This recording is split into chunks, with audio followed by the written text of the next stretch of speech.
What's up, guys? We posted earlier in the day getting some questions in from you guys on the Yamaha Switch, asking, here and there, see what the big differences are. So a couple questions we're going to go through real quick, and I'll answer them for you. The first one's going to be from Wes Lewis. He said, is being on the Yamaha going to affect the Whole Shot King starts? As of right now, as much as I've rode it, he said, come on. As much as I've rode it, the whole shots are going to be a little more difficult. Are we filming? Yeah. Okay. It's just got a lot more a lot more off the bottom than the TRX did. So, and me being so light, I'm blowing the tires off a little bit. But that doesn't mean we can't fix that. Whole Shot King 6 years in a row. We're trying to make it 7. But they've all been on Hondas. Dylan Ungst asked, how long did it take to get comfortable on the new quad? I would say the first time I rode it, I wasn't real pumped on it. Just, it was in the middle of the season, riding the TRX every day, and then going to that, it was felt a little weird. But at the end of that day, I felt a little better with it, a little more confident. But then after south of the border, the test we did there, Monday after the race, after that day, I was like, this is it. It was the right move. I was super pumped, felt really good, and then the more I ride it, the better I feel. So yeah, it took longer than I thought, but that was in the middle of the season too. Still, you grinding out motos on a TRX. So what would you say, realistically, how many times do you think someone needs to ride a different machine to get used to it? I don't know. I just feel like I'll ride anything, but I'm different. So I think like an average rider she's fine. An average rider to get used to a completely new machine. If it's all built the same components and everything like that, and you're just changing the feel of the bike and how it sits and everything like that, it's gonna take a good day or two. But I think after the day or two, you'd probably be back in your normal position you were on your old bike. All right, so Ryan Mahey asked, is the team switching to Yamaha also, or just you, Joel? The quad side of the team will be all Yamahas, and the dirt bike side will still continue to be Phoenix Racing Honda. And we'll have Kyle Peters for sure, and a few other guys I'm personally not sure on exactly who, but I know there will be other Supercross and outdoor moto guys. But the quad side will be all Yamaha, yeah. V-Dub Pud asked, would you ever go back to riding a Honda? Yeah, I think I would. I mean, I've only rode this Yamaha 4 times and I'm really enjoying it, but if Honda came back with a new four-wheeler, I would totally ride their new four-wheeler, of course.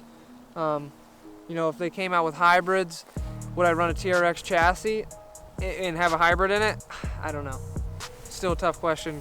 Talk back with me in a couple months or next year or something. I might have a different answer, but right now I'd ride that Yamaha. Oh, we're gonna walk with you. All right, so Steven Viola asked, did you notice any difference in speed and being comfortable when you switched to a Yamaha? Well, definitely the speed. One of the things I was looking forward to most with the Switch was the reliability of the bike and the newfound power they have got out of the machine. Just from what I've been racing against and what I've seen on dyno sheets and numbers, and what I feel riding, the bike is really fast. And that might just be from newer technology or whatever the case may be, but it is really fun to ride. And I had to cut the seat. We have a custom seat on it, and bars set up for me is really low, so all that stuff, once I got that figured out, I was really comfy. But initially, I just love riding the bike because it's so snappy and it's just right there, bottom, mid-range, top end, it pulls really good all the way through the gears, and it just works so good in the rough. I love it. Drop your shifter. So J-Rod asked, you look much smoother already on the Yamaha. What is the biggest pro and the biggest con with the Yamaha so far? Thank you. I feel smooth. I feel really good, actually. The biggest con right now for me is going from the best turning ATV on the track. Like, I mean, I'll argue with that with anyone. My freaking TRX will outturn any quad on the track. So yeah, that's the biggest con I'm dealing with right now, is getting it to do what I want it to do. And we're not far off. We just obviously jumped right into a new not a new program, but a new quad with not a lot of ideas, because I've been on the same unit for a long time. So we're getting there though. We got people helping us. We got the right people helping us, and we're making the right moves to get this thing where we really want it to be, and it's getting close. We got another front end we're about to test out soon, and I'm excited for that. I think that's the biggest con right now. Biggest pro to it, that rear end, first day I rode it was at Club MX, and it was pretty rough. It usually is. Dude, that rear end is incredible. It felt like everything I deal with at Redbud or any other rough track. I got to feel it for the first time myself, going through a whoop section that I normally go through on the TRX, and I think it's just the geometry. They're totally different, and that Yamaha is made. I mean, it's made for that style tracks, and it goes right through the rough like nothing. And I think that's one of its strongest points of that machine. So Michael Hayden asked, what are your thoughts on KTM's quad? I always thought KTMs were pretty cool. I had a couple buddies who raced them, so I got to see them up close. I rode one, Brad Riley Stalker. I don't know if it was the 450 or what it was exactly, but a pretty cool quad. So yeah, they're up to date. I mean, nice quad. I don't know. I think if I were to race one ever, it might be on like flat track, just because the no-link rear end, and me being so short, I might get tossed around a little bit. But no, that's a cool quad. SRE 250R. Did you lose a bet? Wait, let me see who's. No. Oh my God! I'm pretty sure I know who that is. SRE 250R. If it is who I think it is, I know he'll watch this video, and I did not lose a bet. I chose to ride this full-wheeler SRE. If it's Scott, you'll be receiving a text from me, Scott, if it's you. But no, I didn't lose a bet. I really enjoy this full-wheeler, and I hope we can do good things with it. And I really hope that it is a reliable unit, and the longevity will get me through every race in 2021, so I can try to earn back a championship. Deontay asks, in 2 words, can you describe the difference between a Yamaha and a Honda? In 2 words.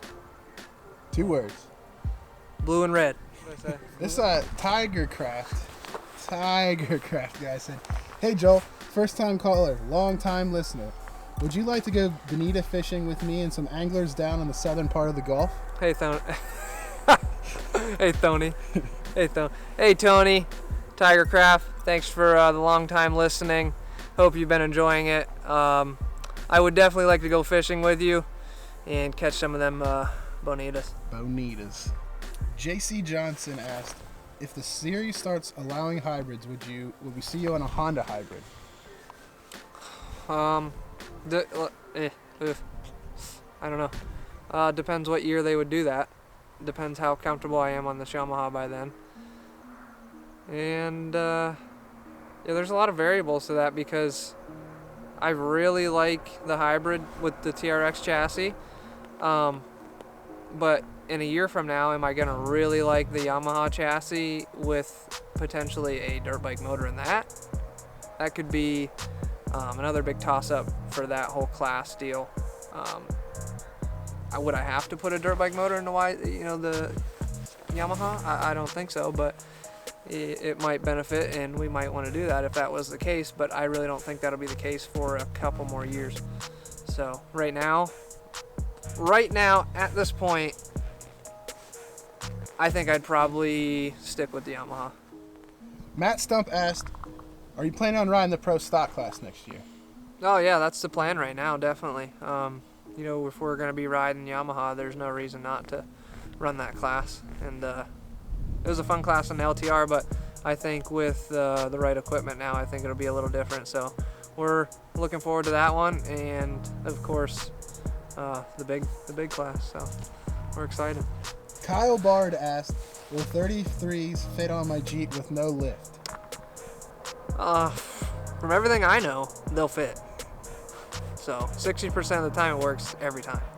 All right, so Jason Roy asked, Joel, I gotta ask you your opinion. How was it riding the Suzuki LTR? What's up, Jason? The Suzuki was really fun. Felt really similar to the TRX handling-wise with the front end. The rear end worked really good. All stock components, stock shocks, everything. Revalved, of course, from Impact Solutions. But, you know, it's crazy because I feel like I could flow through the corners really well on it. You know, Aonia, Muddy Creek, 2 tracks I'm really good at. I really like those 2 tracks that bike worked awesome at. And, you know, it's no secret that everyone runs a Suzuki front end on every race quad, basically. The Yamahas, the Hondas, they all put that Suzuki spindles, calipers, hubs, you know, all that. They want that geometry, they want that front end feel, and you know, that's why we do it. That Suzuki works good, and we steal a little bit of parts off it for our quads. But no, I was definitely impressed with it. Sorry, Michael, I'm gonna butcher your last name. Michael Paoloni doesn't do big jumps. Did you watch the reveal video? That's all I have to say. The biggest jumps.